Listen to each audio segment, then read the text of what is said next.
Abonnez-vous, subscribe.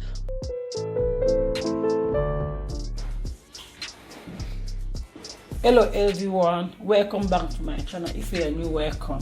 Today I'll show you how I make my ginger pardon ginger. I have my ginger here, and then I have here my plastic I bought that. I'll use that for when I'll use my pardon ginger.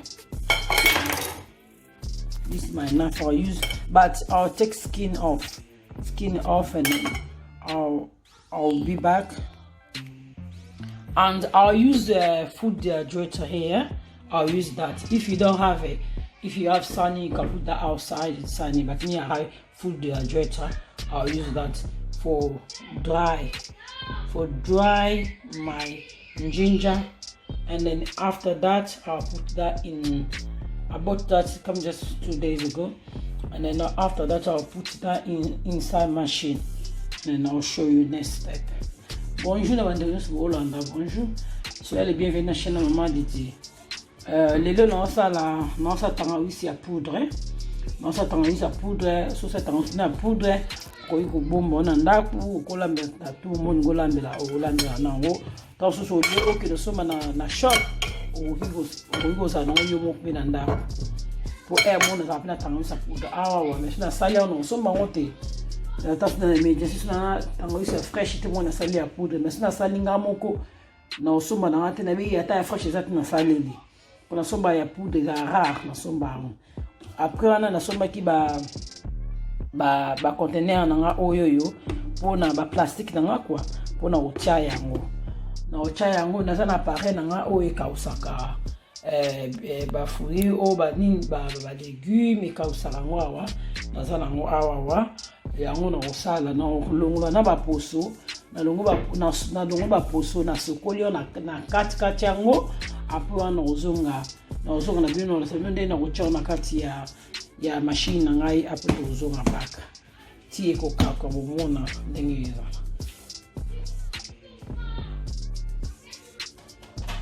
We need to fix that, you know. To chango to chandam. I put this on. It's 5. I put this on. This my ginger already clean. I take the skin off. I chop it when you can see here. I take the water, you know. You see, and then I'll put down the bandeko na longoli poso ya Tangawisi na nga na sokoli yango na kato mike ro abi ezala 4 grams, mais na mesure ezala on less 4 grams. Because they say, you know, like this one you need to be 400 grams, but this one is less than that. And then I need to put it here, you know, try to put it here. Appareil yo na somba na Amazon. Na somba na Amazon eza ba sorte bele yo lingo somba. Wa nga na somba na Amazon. Donc et so li pe cher makaska yo. O nga somba za mukie. Eza ya mukie na sombi eza ngo ya moyenne. Eza na ngo ya moyenne nga na sombi yo na Amazon obo mo na prix na ngo o nga na sombi nga esalinga lokola 42 livres 75 pi. Na mbongo na biso ya Angleterre. This machine I bought that in my Amazon website, on Amazon website. And then if you want to go check Amazon website, you can find that machine. You have many different machines. You can choose which one you want.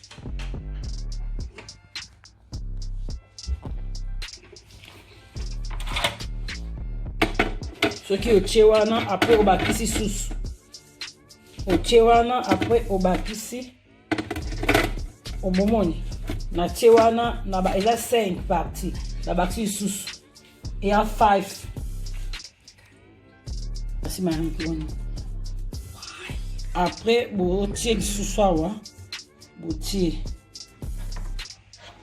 Kakandengwana. Yango na 6 hours na place eza na 5 places na chango premier deuxième troisième quatrième cinquième ya on a kabul ya on faut 4 mike parce que e kauka tango go chango on na moto e kauki Sikoyo, après one na ochong on. I put that oil here and then I need to put that on. I use 55 and 16 here. La chaîne à 55 à 60. Chaîne en 75 je crois bien sûr au cas où ça tend sous bah viande le moins demandé on au kende ikolo wana na tichonti au cas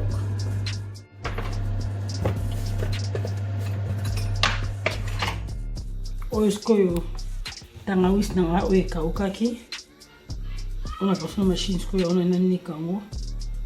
This one my ginger I put the already dry, you can see. I need to blend that. It's already dry.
Ici, I finish.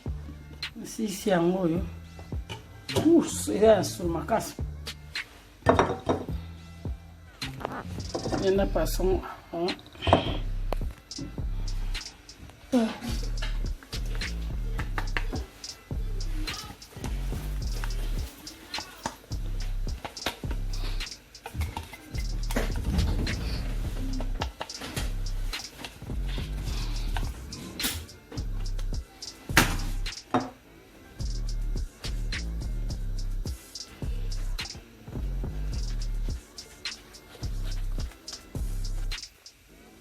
Just the rest. This one I'll get. Money always gonna also yango. Oh, what is the yungo la fufu? The yungo la fufu bangende bimi yango yo. Na ochang ya makasi yango yo. That one ndina na poudre yango yo. Yango yo. This one my ginger. Got the rest I'll put the bean. So you look like Ndenge mwana ndibangenja fufu.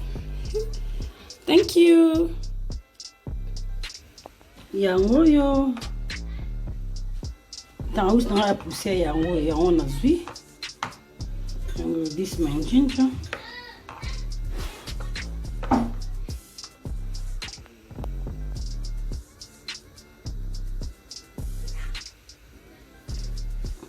Donner na sali na ngaboye ata na sumi na ngai njinja na ngai ya fresh te na rosela oyoyo na rosela nga oyoyo eza vraiment makasi mangeza eza ikauka mais eza makasi. Merci beaucoup.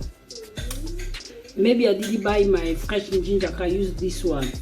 You know, my pardon ginger is very, very strong smelling here. Very, very. Thank you for watching, guys. Thank you. Merci beaucoup. Bye.